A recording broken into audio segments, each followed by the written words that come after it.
អូនឈ្មោះឈុំដុល្លារម៉ានីអូនមានអាយុ8ឆ្នាំអូនរៀនទៅថ្នាក់ទី4ខថ្ងៃនេះអូនមកអាន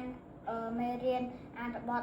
សុវត្ថិភាពនៅពេលដើរនិងជិះកង់1ឥរិយាបថនៅពេលជិះកង់តាមដងផ្លូវកការជ្រើសរើសផ្លូវប្រកបដោយសុវត្ថិភាពដើម្បីមានសុវត្ថិភាពតើកុមារគួរជិះកង់នៅកន្លែងណាហើយជិះដូចម្តេចដើម្បីសុវត្ថិភាពនៅពេលជិះកង់យើងត្រូវជិះនៅខាងស្ដាំដៃមានការប្រុងប្រយ័ត្ននិងរក្សាក្បួនធម្មតាមិនជិះកង់ប្រឡែងដៃមិនជិះធាក់កង់គ្នាលេងមិនជិះប្រណាំងគ្នាឬជិះទទឹមគ្នាត្រូវជិះតាមគន្លង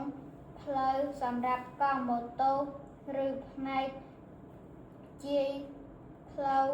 ខាងស្ដាំដូច្នេះនៅពេលជិះកង់យើងត្រូវជិះប្រកាន់ស្ដាំតាមគន្លងផ្លូវកង់ម៉ូតូឬផ្នែកជាយផ្លូវខាងស្ដាំនិងផ្លូវជិះដោយប្រុងប្រយ័ត្នជានិច្ចដើម្បីរក្សា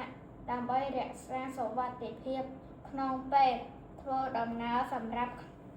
ខ្លួនឯង